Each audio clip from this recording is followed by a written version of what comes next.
Okay, day 7. Yeah, I had to go get more coffee because this is one of the longest videos I've ever filmed. Also on that note, I'm filming this on the T5, the X-T5 right now. If the AF messes up this video, I am gonna switch back to Sony. Day 7, Domino Park. I wanna cross the river again, this time to Williamsburg. I had every intention of shooting underneath the Williamsburg Bridge and the tracks over there. Yeah, I was walking around, not really into it, and just decided to go down to the river instead. Just an amazing sunset. I found a spot kind of behind the main walkway. There's a spot where there's this kind of like metal structure that you can walk on, but if you are on the sidewalk down below it and you're shooting out towards the Williamsburg Bridge and the East River and the Manhattan skyline, you can use all the trees and the gardening that they've done over there to, you know, add some foliage to your shots. But yeah, I'm happy that I got the week off to a strong start after a few days you know, at the beginning of the project that were kind of a bit of a bummer.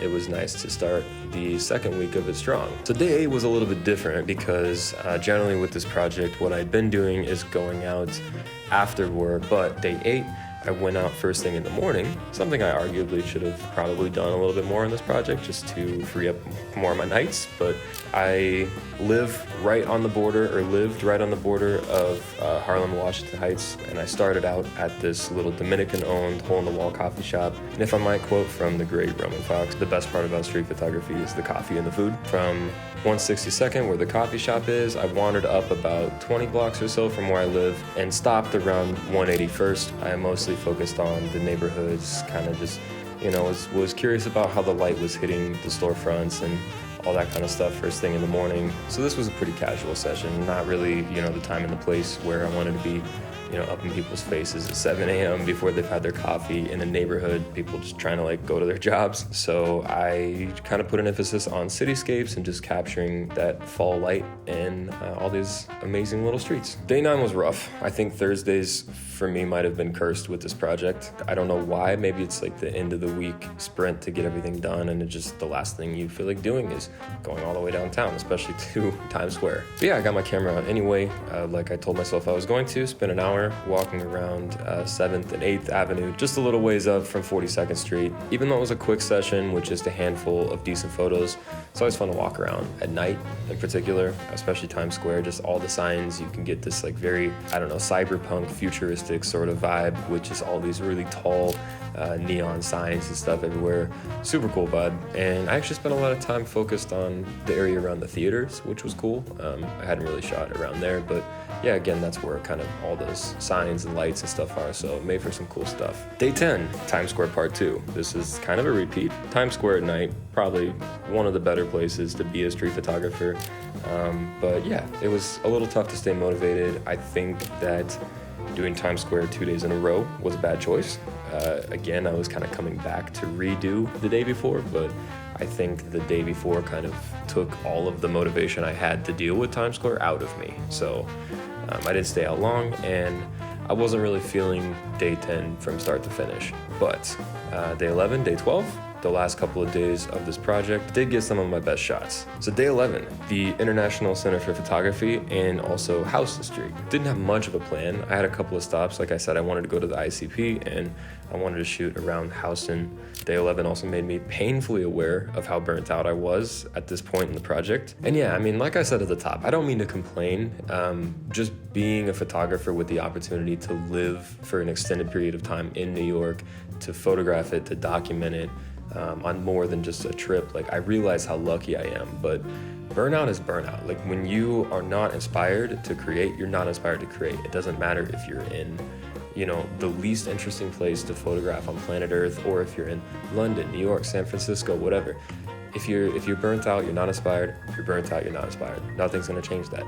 So it was tough to find the motivation just to pick the camera up and take a photo, but to combat that, I wanted to spend a lot of time my last weekend of this project at museums. So I visited the ICP in the morning, great exhibits, was hoping that would give me an inspirational push. I was out basically all day, but I really only shot intentionally at maybe 4 or 5 spots. So if you know me, that'll be pretty indicative of how worn out I was at this point. Just how little I took my camera out of the bag. Normally, I wouldn't even put it back in the bag. I'd just be walking around with it in my hand. Yeah, day 11 was tough. Great photos. I actually actually got some stuff I really liked, but tough for sure. Okay, final day of the project, day 12. Day 12, one of my favorite days. I was a little bit nervous after day 11 over at the ICP House and Street, just worried that the burnout was gonna get the best of me and that I wasn't gonna finish this project with a bang or on a high note or whatever. But that was not the case. Day 12 went great.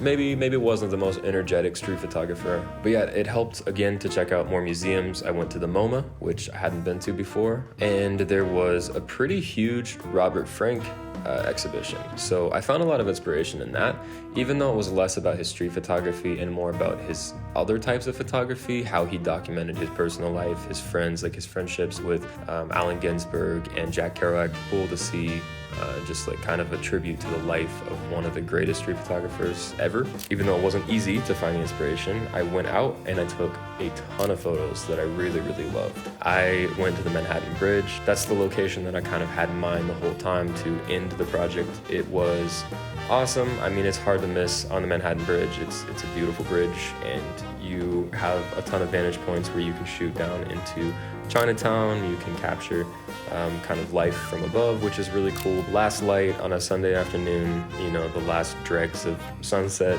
looking out at the river on top of the Manhattan Bridge. I just kind of, you know, acknowledged how lucky I am to have the opportunity to be in New York, to travel full time, to be a photographer, to take this as seriously as I do. And it was a humbling moment to finish this project strong, to finish this project at all, to have had the opportunity to do the project in the first place. I felt really grateful, really lucky, and for better or worse, I'm not sure if it helped my burnout, but I'm really glad that I did it. If you are a person who is currently struggling with burnout in one capacity or another, whether it's with art, with anything, maybe pushing through it in the way that I did is not the solution. Maybe it is, maybe that's what helps you, but maybe forcing it isn't the solution.